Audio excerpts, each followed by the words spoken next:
तो finally OJEE admit card आसी जाइए। तो आम देखा स्टेप बाय स्टेप प्रोसीजर केमती आम एडमिट कार्ड डाउनलोड करवा।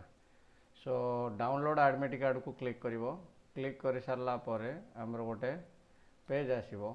यहीटा आमर पेज आसला। सो यही पेज रे तुम कौन करार अच्छी ना एप्लिकेशन नंबर तुम दब।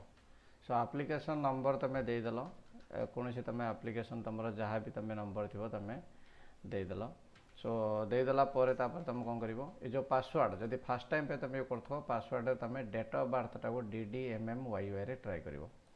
किसी छुआर जब DDMMYY न नेला MMDDYYYY कर सारापर यहाँ एंटर कर एटा कैप्चा देदेव। कैप्चा दे सारापर एंटर कर एंटर दे सारापर तुम ये स्क्रीन तुम गोटे आसो जो जगार से तुम कौन कर ना देखईदेव जे तुम कौन कौन माने ओल्ड पासवर्ड तुम जोटा अलरेडी तुम डेट ऑफ बर्थ था देखईदेव। तापर न्यू पासवर्ड तुम जगार तुमको निजक एंटर करार अच्छी।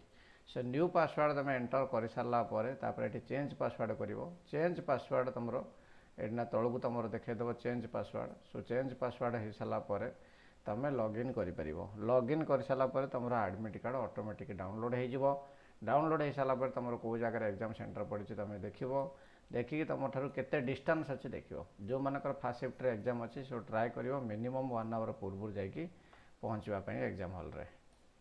जदि भी कहार किसी डाउनलोड रे प्रॉब्लम होची कमेंट करके जनाओ। So will try to help you. All the best for your OJEE examination. धन्यवाद।